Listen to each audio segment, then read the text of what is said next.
Hi, I'm Kevin Landt. I'm the head of product management here at Cygilant. And today we're going to talk about 3 trends that we're seeing in the cybersecurity industry.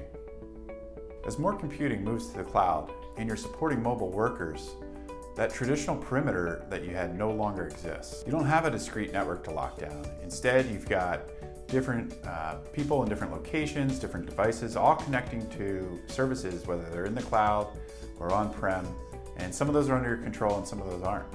This shift is going to require a more data-centric approach to security instead of the old traditional focus on the network infrastructure itself. What we're seeing is traditional firewalls and intrusion detection devices that were based on that perimeter, those are going to become less and less prevalent, eventually go extinct in this new perimeterless world. So how can you take action today? Well, the first thing is you've got to understand where your data is, what data you have, where does it reside. Next, you've got to build policies around who can access that data, different categories of data, and how they're allowed to use it.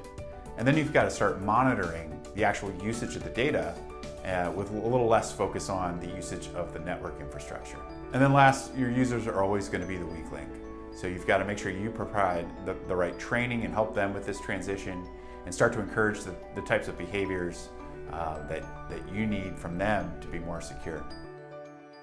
Today we see more and more companies that either need or want to do a security assessment. A security assessment is a great way for you to understand your business's current security posture and identify those gaps and security controls that you need to put in. But it's not just about your business. A lot of these assessments are being driven because people are starting to look at the third-party vendors and it's becoming part of the supply chain risk management process.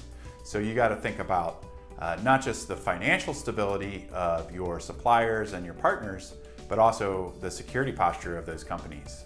You're thinking about what happens if this vendor that I use gets breached, and how is that going to impact my business, and what can I do to mitigate that? Another trend we're seeing is in an increase of audits.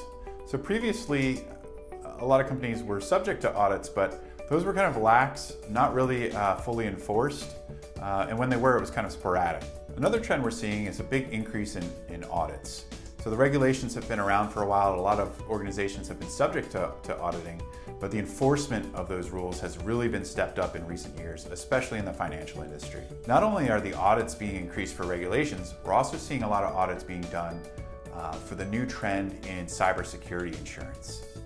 So just like with auto insurance, you've got to prove that you're a good driver and that the insurance company wants to take a look at your driving habits. With cybersecurity insurance, the insurance companies want to make sure that you've got the right security practices in place. These trends are changing the way we all need to think about how to secure our environments. Cygilant's here to help. We make enterprise-class security accessible to everyone. Thanks for watching.